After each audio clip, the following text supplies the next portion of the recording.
Abingdon on Thames. I always thought it was just called Abingdon, but evidently it's Abingdon on Thames.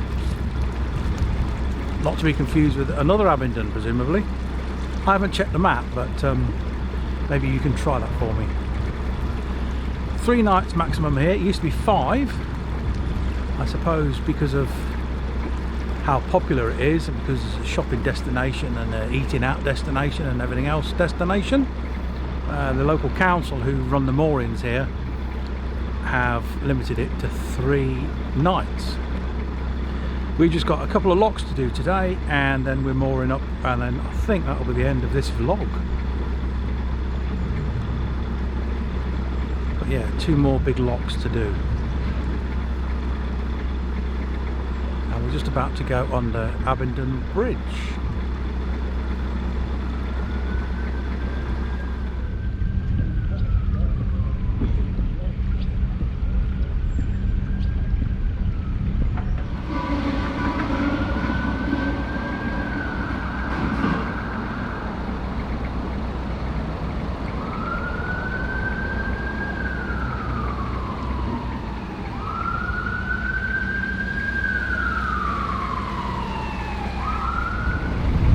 Fuel, there's a diesel there, there's a coffee shop as well, tin room,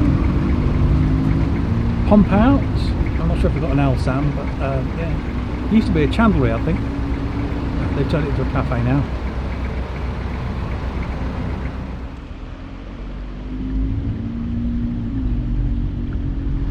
Coming up on the starboard side, that side, is the entrance to what was the Wilton Berks Canal, Wiltshire, which goes down to the Kennet and Avon. It's been blocked up for many years. I think there's a restoration, like a lot of the old canals, to get it open up again. And if you watch Tales from the Swan's Neck, you'll see that he's been down there and he's got some footage of the other end of this particular part of that canal. It's a bit bizarre because it is actually, or it was actually a canal, which is probably why it closed, because it was narrow. It wasn't wide as a river, so it couldn't really take very large boats. But yeah, it's near that wall, I think, or it's somewhere around here. There is a little plaque, so I can see it somewhere.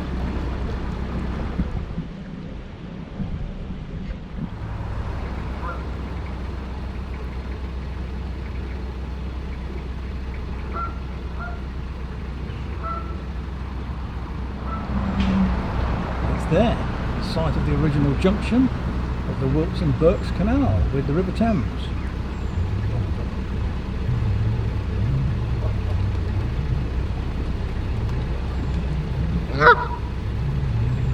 And it goes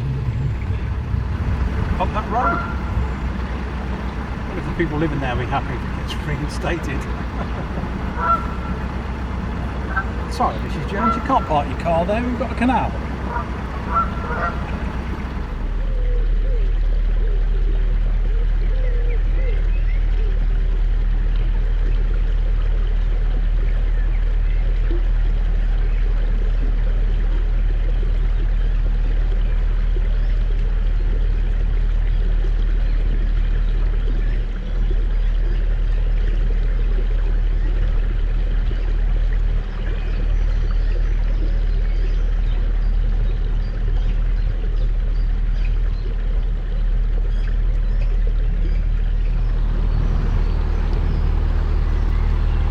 Now turned off the main channel onto somewhere called Culham Cut, which leads to Culham Lock.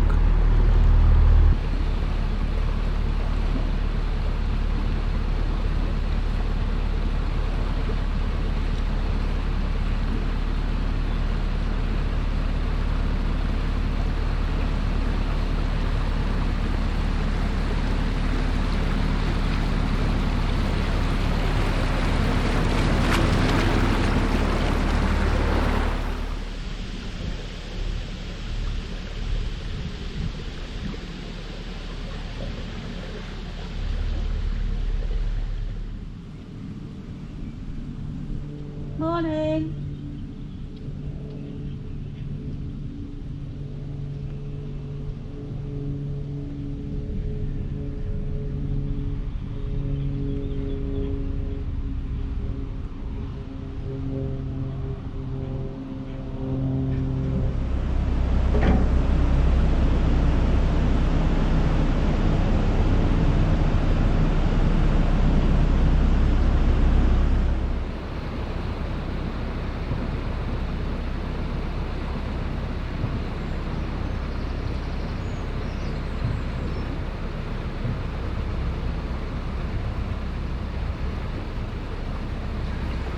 There's overnight moorings here.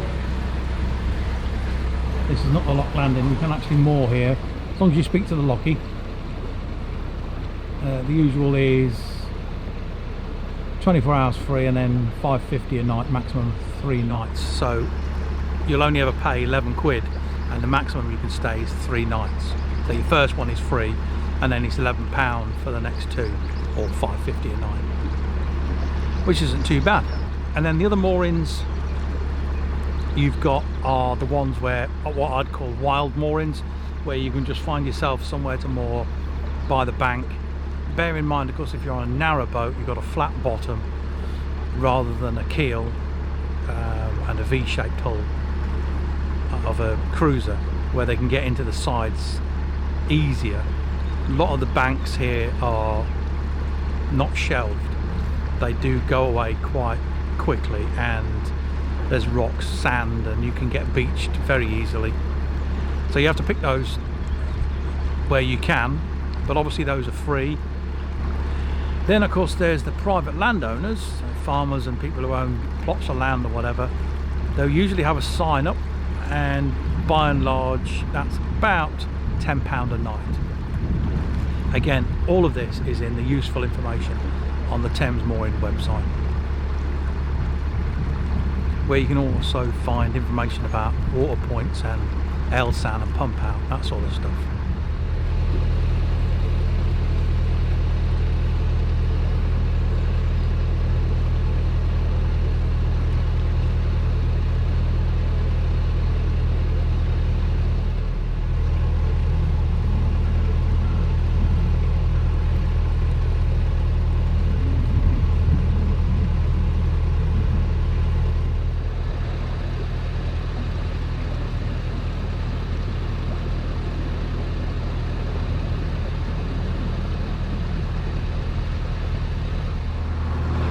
Jan's steering on the river again.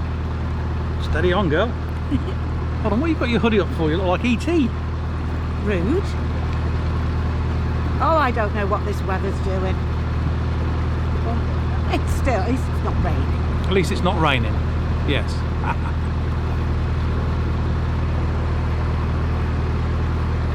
Oh, bumpy. Bumpy lumpy. Oh look, and you've successfully steered the boat past another narrowboat. You are being so rude today. You can't do that on the canal, can you? Yes, we've had some brilliant sunshine. Don't know where it's gone. It tends. It's coming out this afternoon. Oh, it's coming out this afternoon. Oh, you booked it, have you? Yeah. Yeah. Oh, Jan's booked it for this afternoon. Couldn't you have booked it for a bit earlier, so that people could see what it looks like when the sun's out? Now, the one thing that's few and far between here, like I think I may have said before, is finding somewhere to throw your rubbish, your L-SAN, and top up with water. Heard an alarming piece of information from the lockie at the last lock we've just been to, who said that somewhere a bit further up here is charging £5 for 100 litres of water. What? I know. And diesel is over £2 a litre. Bloody hell. Bloody hell. I think you're entitled to say a lot stronger words than bloody hell, darling. Over £2 a litre, flipping hell. Normally red diesel is cheaper than white diesel. Normally. It would seem not. Anyway, onwards and forwards on the big River Thames.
Well, we did manage to get a mooring. Before we go any further, apologies if it's a bit windy.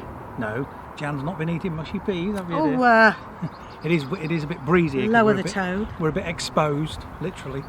But we did manage to get in here at the lock, the side of the lock.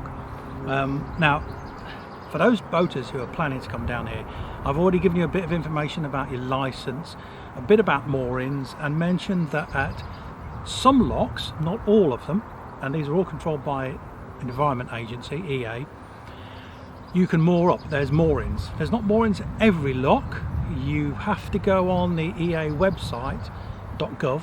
I'll put a link somewhere down here and probably in the description as well under resources where you can find all the information. However, the EA website is to do with moorings is very, very vague on which ones are free and which ones you have to pay for.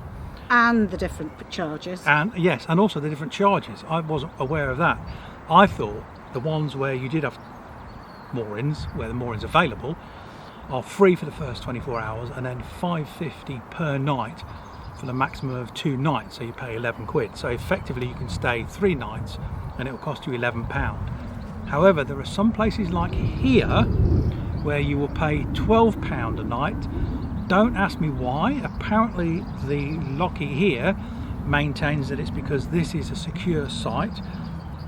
I would argue that compared to King's it's identical. It's secure because it's within view of the lock keeper's cottage. And well, it plus- isn't actually, to be perfectly honest. And plus, Tony, we're adjacent to it. Yeah, That's the entrance to the lock this way. yeah. And we're adjacent to it, so we're not actually on We're not on the lock landing. We're this is like a finger point that sticks out. If you were in Brinklow, this would be called a knob. Oh, don't start. What? Get here, you. No, this is on the lock. What would you call this? Like a piece that sticks out, effectively. So, pardon me. Yeah, just carry on. Well, this is heading towards the weir, and obviously you don't want to go down there. And there is a big sign that says "Do not enter. Beware." But for the purposes of mooring up, it is available, and all you've got to do is, motor in and then reverse back out, or do it the other way around if you want to. The point we're making is that it is still part of the lock, isn't it? Yes, you're not on the lock landing, so you're not clogging up that for other boaters. I don't know why this is 12 quid. There's a lot of things I don't understand about the Environment Agency, where you're already paying the best part of £200, £300, £400 a year on top of your licence, and what do you get for that? We've been told the water facilities here are Just for carrying containers. You can't fix a tap and put it into your A hose water tank pipe. through a hose pipe. So you can't do bulk water here. Yeah, bulk water. And again, that is actually listed on their website. I'll give them that. Where you can get bulk water from Cleve Lock, which is where we'll be heading to next. That does have bulk water. Some of them have got taps. Apparently it's to do with the water pressure. Don't know, because we've not used it, but there you go. Anyhow, apart from all that, first few days on the Thames. Oh, beautiful. Beautiful. Yeah, absolutely beautiful. I'm bored. I'm not bored. I've got nothing to do. No horn. Nothing to do. You're not horning, are you? No, I'm not horning. I'm not No. locking or I'm pressing buttons. But hey ho, it's beautiful. Absolutely beautiful. Yeah, it's gorgeous. And if you're thinking about coming down here, do some research, just like you did when you bought your boat. Do some research. I've mentioned licenses and all that sort of stuff. There's plenty of resources online. There's plenty of other vloggers out there who have been there, done that, or are doing it at the moment.